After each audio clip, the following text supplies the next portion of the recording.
I mean, I think there's a bunch of different factors. I mean, my parents, who I'm really close to, I think are clearly, they're an influence in my life all the time, right? My father was an engineer. My mother was an art teacher.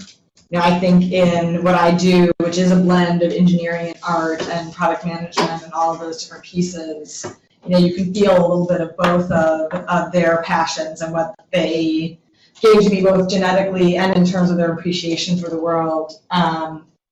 I think you can feel that really, really crisply.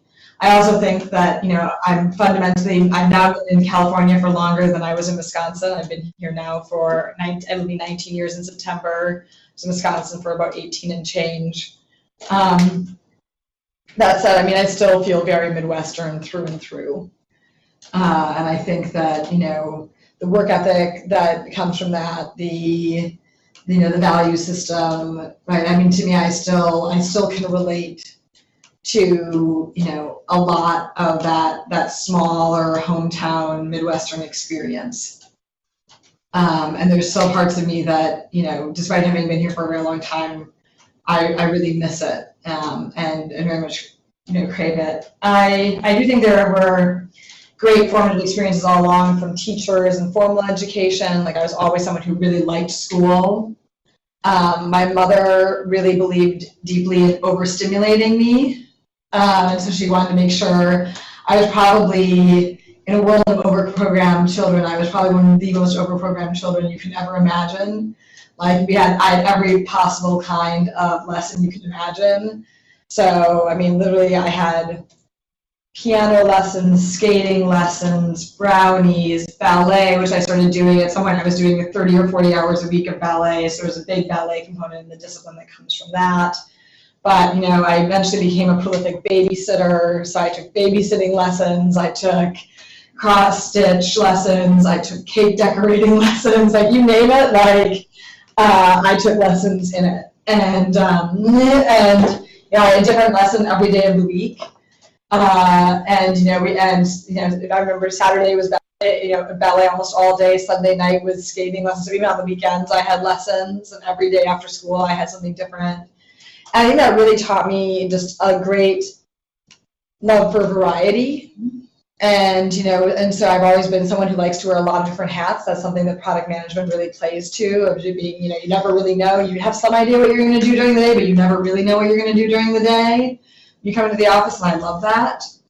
And, that's where, that gives you some background there. And I do think that National Youth Science Camp, there are a couple of sort of mantras and phrases that people have given me over the years that come from different experiences. And one of them came from National Youth Science Camp, where the mantra is, it's not what Zoom knows, it's how Zoom thinks. Because there was this amazing lecturer there that captivated us all, and one of the counselors, when we were talking about how amazing Zoom was, he corrected us and said, it's not what Zoom knows, it's how Zoom thinks. Basically saying, memorizing facts and domain specific items only takes you so far. It's about being able to ask the right questions, approach a problem in a new and unique way, in a really formulaic, successful way.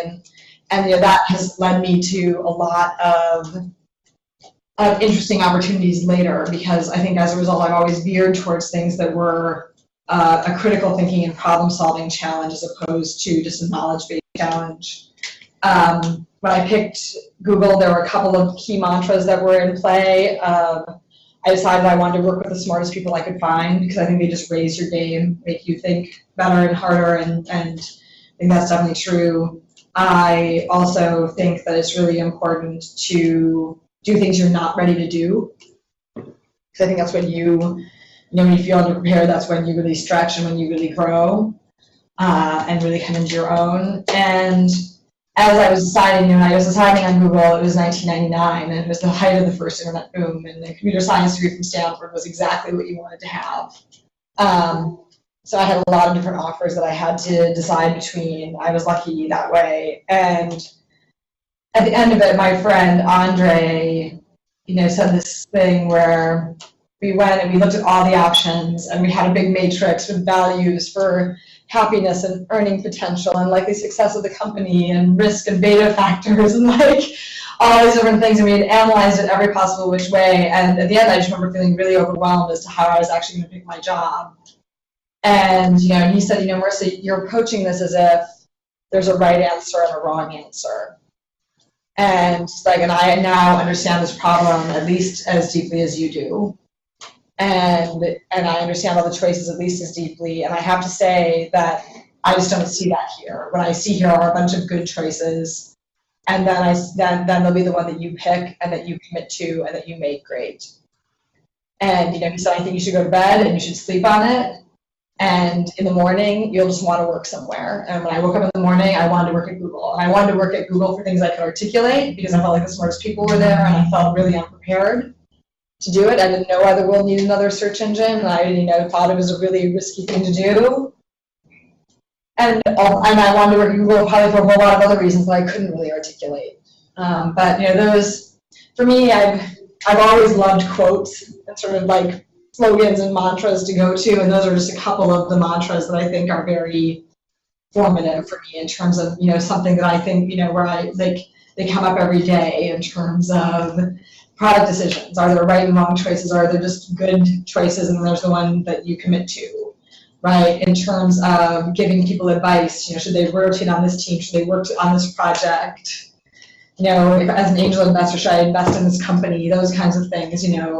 I try to think about are these really the smartest people? Are they doing things that they really aren't ready to do, where we might see just a disproportionately amazing outcome?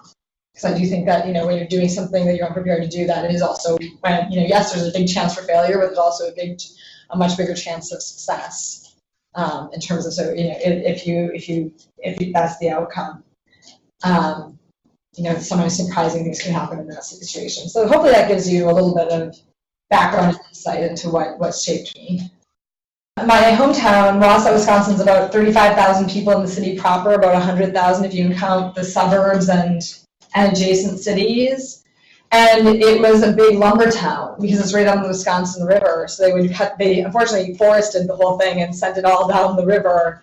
But it did cause there to be a few very wealthy lumber baron families, including the Woodsons, who heavily endowed, and we have an amazing art museum in my hometown. I mean, my mother will say the amazing thing about my childhood is I had a childhood that was world class and 5 minutes away. We had an amazing ballet academy that taught the Villanova grades, literally like 5 minutes from our house. The YMCA, which was endowed by the Woodsons, is 8 minutes from our house and is like as nice as any sports club you'll ever walk into. And it's just this amazing YMCA. I mean, they rank YMCAs, like the YMCA in Wausau is almost always in the top 10 or 20 countrywide in terms of facilities and offerings. It's got like 3 pools and all these different things. And interesting, there was the YMCA, and then there was the women's version, the YWCA. And the YWCA actually, when you turned 12, allowed you to take a babysitting class, which was 6 Saturdays, and they would allow you to get credentials. They would teach you, infant CPR, but also, all the basics of like taking care of a baby, taking care of a toddler, taking care of a child, how to get them to go to sleep, things like that. So I took the babysitting course. I think I had the course number 1, babysitting 1, and babysitting 2. So I think all in all, I may have done 12 Saturdays there. And they had these sort of nice Saturday morning lessons. I remember that I think I paired them with like the cake decorating class or the cross stitch class. So there were things like that. The Woodsons also endowed an amazing art museum. It was a really ideal childhood. There was a great park right near our house, which is also where the ice skating rink was, and we had a great ice skating club that held the ice skating lessons. And I was just really blessed to be surrounded by terrific people. My piano teacher was also just a phenomenal woman, 80 years old, never married, phenomenal, not just a piano teacher, but a composer who had literally composed, more than 5,000 pieces of music in her life.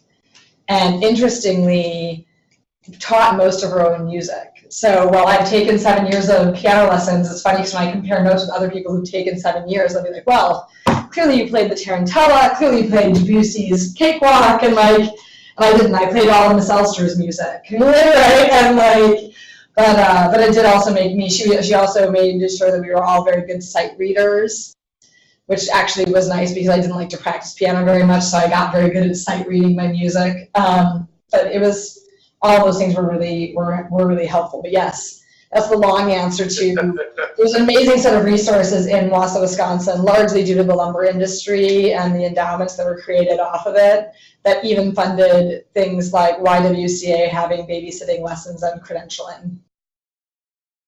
Basic principles like keeping things simple and, you know, all of those types of things that are just universal, right? Like I'm always someone who veers towards simple and consistent across both as a design philosophy and as a management and organizational philosophy. I think all of that is true. And, you know, that said, and I do, you know, I think that the artistic side of things does teach you to be more instinctual and instinctive. And it's interesting. One thing that I really ascribe to, and I feel like you can feel it in technology as well. I have a friend who runs an art gallery here. And when I went in, I said, you know, how do you decide who to carry?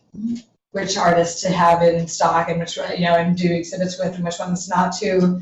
And he said, but one, I like to support local people, which is sort of interesting because now my world revolves around local. And I do think like I tend to be, because of that small town value, like I'm really interested in helping people have a great local experience.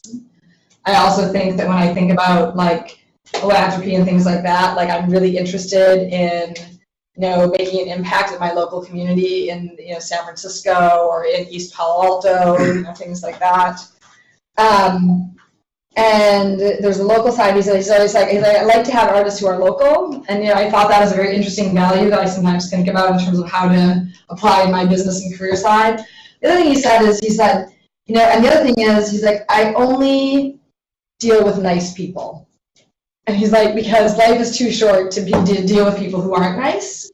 And he was like, and interestingly with artists, he's like, I feel like if they're not nice or if they're a tortured soul in some way, you feel it in the art. And it's interesting because ever since I've heard that insight from him, I feel like that's true when you look at art. You can just tell, like, was this person happy and uplifted and, you know, as they did this, or was there something wrong, right? And I feel that when I look at art in terms of what I'm drawn to. I feel like sometimes you can feel it in products. You know, is this person, you know, a nice person who is really capable of empathizing and understanding what was it going to feel like to open up this box and have this be the experience, or to visit that website or install that app for the first time. Like, I feel like a lot of the technologies that you can see really going distance and becoming huge successes, you know, even before you get a chance to meet the founders of those companies, you can feel that they're nice people. Right? You know, there's something about their personality that comes out in their work. One is to think about scale. Right? I think that, you know, a lot of times, you know, people will start to do something, and the difference between an idea that, you know, has small localized success versus global success is really around how scalable it is, right? And when you're thinking about where to spend your time, right? Like really think about, you know, is this something where I'm going to do this today and it's going to help one other person, or it's going to help 100 other people, or it could help, you know, 1,000 other people? And I think that working on big problems that where the solutions you're putting in place are capable of scale is something that's really important to think about. I think that surrounding yourself with the best, I mean, these things nothing ever happens that's a real success without a team involved. And having that team of people be just the best people that you can possibly think of is, one, it's just an inspiring and fun way to live and work. But two, I just think it has much better outcomes. And three, I guess my view is that it's totally okay to fail. You just need to fail fast. Right? What you don't want to end up with is in a failure state where you just spent 5, 7, 10 years of your life failing. Right? Do something, start small, make sure it's an idea for my first piece of advice that can scale up. But if it seems like it's working, throw more fuel on the fire. If it seems like it's not, pull back and rethink it. But I do think that it's totally okay to fail. You just need to constantly be assessing whether you're succeeding or failing and adjusting, because you don't want to have a large sunk cost that wasn't successful. I don't really think of it as failing. Right, I think of it as experimenting, right? Like, it's sort of funny because people always ask me, like, what was your biggest failure, or what are some examples of failures? And the funny thing is, because in my mind, they don't end up really filed under failure. Like, it's always hard to call them up. But to me, they're experiments. Like, just say yes. We'll try anything once, and if it doesn't work, like, we'll learn from it, and we'll figure out that we shouldn't do that next time. And so, I think that, every day my team brings me experiments and ideas, some of which have had amazing results, some of which haven't. And I think that, all that it's just really powerful. And, the real goal there in terms of helping a team is to, when something goes wrong, to learn from it. Right, be it doing a post-mortem or saying, okay, is there an analogy?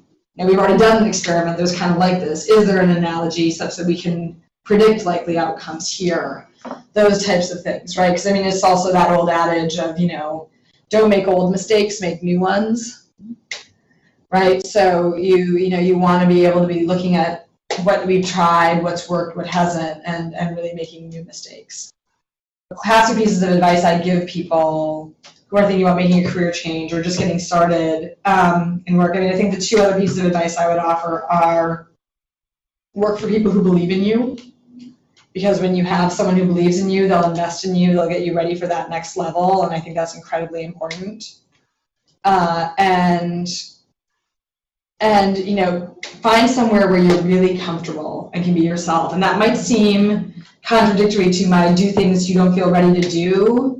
But my analogy there is, it's kind of like working out, right? You're going to do things that are going to stretch you and grow you, make you uncomfortable, make you sweat, but do it in comfortable clothing.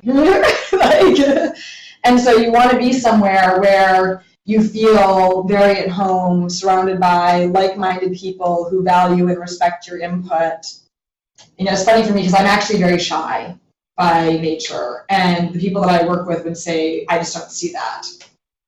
And the reason they don't see the shy side of me is because when I'm at Google, I'm not shy, right? I know that my voice is heard and understood and respected, and that makes me that much more capable of taking a position and saying what I think, and I think that that's really important. And so you want to be in an environment where you're comfortable doing things where you're uncomfortable, right?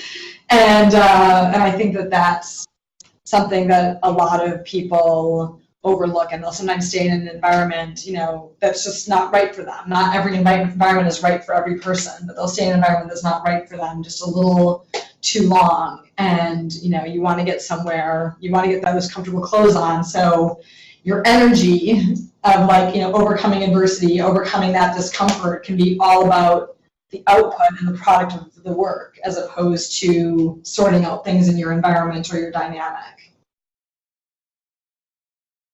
There are certainly a few memes that I think are going to be overarching themes for our generation. The environment is clearly one, right? I think especially as everyone's experiencing this heat wave this week, in most parts of the country, I think it's clear that that's something that's going to shape a lot of what we do and who we are and how we respond to it. I think that there is a question around, women in business, right? There definitely are people who believe that we've come a long way, we still have a lot further to go. And I do think that this will be something that hopefully our generation gets right. And I also think there will be a question around the balance of technology, which is, this is an age-old question of, is technology good for technology's sake? Does it actually improve standard of living? I think it's clear that it does. But, I do think that when people say, okay, now that we're surrounded by all of this, now, just like me as a child, like everyone is so overstimulated and there's just so much information, so much that you can do. How you cut through that clutter and really get technology to work for you in a way that isn't disruptive to learning or deep cognition and deep thought and some of what we really need as people. I mean, like one of the questions I've thrown out there is, will we be in a state where, because we have so much technology going on, we actually, I think that they've shown that, it's still too early to really see, but it seems like overall people are fine with dealing with all of that information and all of that overstimulation. I do think it makes it hard to go and have like a think weekend or like sit down for 2 or 3 days and say like, I'm really going to understand quantum physics. And, I do think that one of that ability to think really deeply is often what has led to technological advances. So, are we going to end up in a state where there's an irony where the technology that we've invented to date actually inhibits the kind of thought that would cause us to make the next leap? And I don't know that I really believe that, but that's something that I worry about. And I think that, people will have to find the balance for how to get technology really to work for them and for us overall as a human race.